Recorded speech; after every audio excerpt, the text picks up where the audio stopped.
کیا دعا ہے نماز جنازہ کی؟ اللہم اغفر لحینا و میتنا و شاہدنا و غائبنا و صغیرنا و کبیرنا و ذکرنا و انثانا اللہم من احییتہ منا فاحیی علی الاسلام و من توفیتہ منا فتوفہ علی الایمان.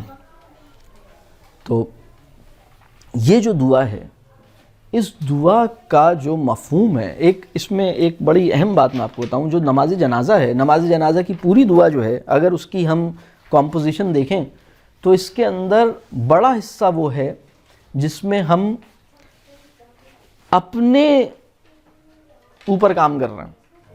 نماز جنازہ جو ہم پڑھتے ہیں، وہ دعا جو ہے اس کا ایک پارٹ ہے جو ہم اس کے لیے کہتے ہیں کہ اس کے ساتھ اس پہ رحم فرما، اس کے اللہم اغفر لحینا و میت، یعنی ہم، لیکن اس کا جو بڑا پارٹ ہے، آپ اس کی پوری دعا کا ترجمہ نکالیں، اس کا مفہوم اپنے ذہن میں رکھیں تو آپ کو پتہ لگے گا یہ تو میں اپنے آپ کو، اصل میں یہ کسی کا بھی انتقال جو ہے وہ میرے لیے نصیحت ہے. کسی کا بھی انتقال جو ہے وہ میرے لیے موت کی یاد کو دوبارہ سے تازہ کرنے کی ایک ریزن ہے. تو جب ہم نماز جنازہ میں شریک ہوتے ہیں تو یہ دعا، آپ اس دعا کا ترجمہ نکالیں، آپ حیران رہ جائیں گے. اپنے لیے دعا مانگ رہے ہیں آپ اصل میں، اور اس کے لیے بھی مانگ رہے ہیں، لیکن اپنے لیے مانگ رہے ہیں، کیونکہ اصل میں تو وہ تو اپنے اعمال ساتھ لے کے گیا ہے. آپ اپنی فکر کریں جناب. اگر آپ نماز جنازہ میں 100% صرف اسی کی فکر کر رہے ہیں تو یہ نماز جنازہ کا مقصد نہیں ہے. نماز جنازہ کا مقصد یہ ہے کہ آپ کچھ فکر اس کی کریں اور زیادہ فکر اپنی کریں. نماز جنازہ میں شریک ہر بندہ اپنی فکر کرنے کے قابل ہو جائے، یہ اس کا گول ہے. اصل میں یہ ایونٹ ہے ہی اس لیے، ایونٹ کہہ لیں، فیونرل کہہ لیں، کچھ بھی، یہ جو پوری سچویشن ہے، ہم سب نماز جنازہ میں شریک ہو رہے ہیں اس لیے تاکہ ہم اپنی فکر ٹھیک طرح سے ٹھیک بنیاد پر کرنے کے قابل ہو جائیں. یہ ہے اصل. تو اس کو بہت شعور کے اندر اس کے اوپر ڈسکشن ہونا چاہیے. اس کے کانٹینٹ کو پورا ہمیں اس کا پرنٹ آؤٹ نکالنا چاہیے. ہمیں اس کو وائٹ بورڈ کے اوپر اس کے فریزز لکھنے چاہیے، پھر اس کو انڈر لائن کرنا چاہیے، پھر اس کے کی ورڈز لکھنے چاہیے، پھر اس کو ہم ڈسکشن میں لائیں. کسی سٹیج پر ہم اس کو ڈسکشن میں لائیں. اگر ہم پوری دعا کو ڈسکشن میں نہیں لا سکتے تو اس کا ایک چھوٹا سا فریز ڈسکشن میں لائیں. یعنی یہ جو دعا ہے جب ہم یاد کرائیں، ہمارے یہاں ہم نے ایک زیادتی یہ کی ہے قرآن کے ساتھ بھی اور دعاؤں کے ساتھ بھی. وہ دعائیں جو عربک میں ہیں ہم نے وہ رٹوا دی ہیں، اور اس کے مفہوم، اس کی معنویت، وہ ہمارا شعور اس کی معنوی تاثیر کو قبول کرنے سے فارغ ہے. ہم اس کی کسی درجے پر صوتی، جو اس کی صوتی برکتیں ہیں، ان کو تو ہم کسی درجے پر شاید وصول کر رہے ہوں، جبکہ اس کا تعلق بھی ہمارے نفس کی پاکیزگی کے ساتھ ہے.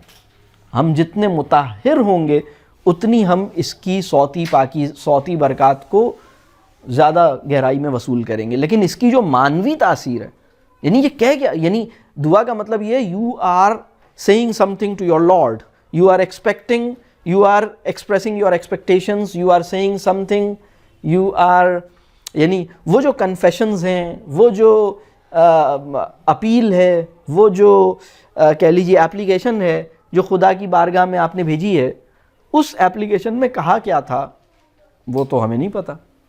تو یہ ہمارا تھرو آؤٹ ہمارا یہ معاملہ ہے. ہماری نمازوں میں ہم نماز کو نہیں جانتے کہ اس میں ہم بول کیا. عربک جاننا ایک الگ بات ہے، میں عربک جاننے کی بات نہیں کر رہا، لیکن ان دعاؤں کے لفظی ترجمے اور ان دعاؤں کا جو پورا مفہوم ہے وہ تو کم از کم ہمارے ذہن میں آئے کہ اس میں ہم کہہ کیا رہے ہیں. عربک از اے ڈفرنٹ، وہ ایک الگ لیول ہے، میں ابھی اس کی بات نہیں کر رہا. اردو میں ہی اس کو ہم سمجھیں، یہ بہت اہم بات ہے. کمپلیٹ کہہ لیجئے ایک پیغام ہے اور ایک پورا ایک تصور ہے جو نماز جنازہ کی دعا اور اس پہ غور کرنے، اس پہ ڈسکشن کرنے سے ہمارے اندر پیدا ہوگا. پہلے اس کے اندر بھی پہلا کام یہ ہے کہ پہلے میں خود اپنے اوپر کام کروں کہ کیا مجھے نماز جنازہ کی دعا پوری یاد ہے، کیا مجھے نماز جنازہ کا طریقہ پورا پتہ ہے، کیا مجھے اس دعا کا پورا مطلب، معنی، مفہوم مجھے بہت اچھی طرح کلیئر ہے. اور دوسری بات، کوئی بھی کانٹینٹ چاہے وہ قرآن کا ہو، چاہے وہ رسول اللہ صلی اللہ علیہ وسلم کی دعا کا ہو، صرف ذہن کے لیے نہیں ہے.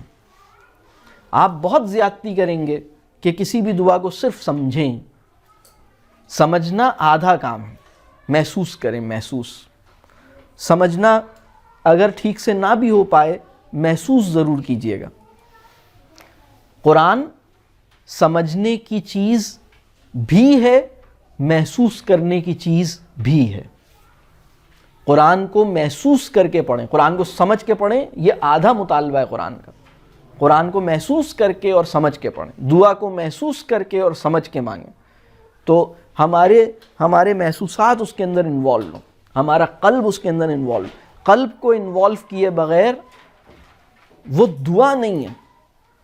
دعائی تاثیر اس کے اندر قلب کی شمولیت سے پیدا ہوتی ہے. یعنی دعا جو ہے آرزو, یعنی کسی کلام کے اندر آرزو کا جو ایلیمنٹ ہے وہ اسے دعا بناتا ہے, نہیں تو وہ اسٹیٹمنٹ ہے, وہ ایک فلیٹ اسٹیٹمنٹ ہے. آرزو دل سے پیدا ہوتی ہے نا. آپ یعنی ایک جملہ ہے, اس کے ساتھ میری آرزو پیوست ہو گئی ہے, اس کے نتیجے میں وہ جملہ اب جملہ نہیں رہا, دعا بن گیا.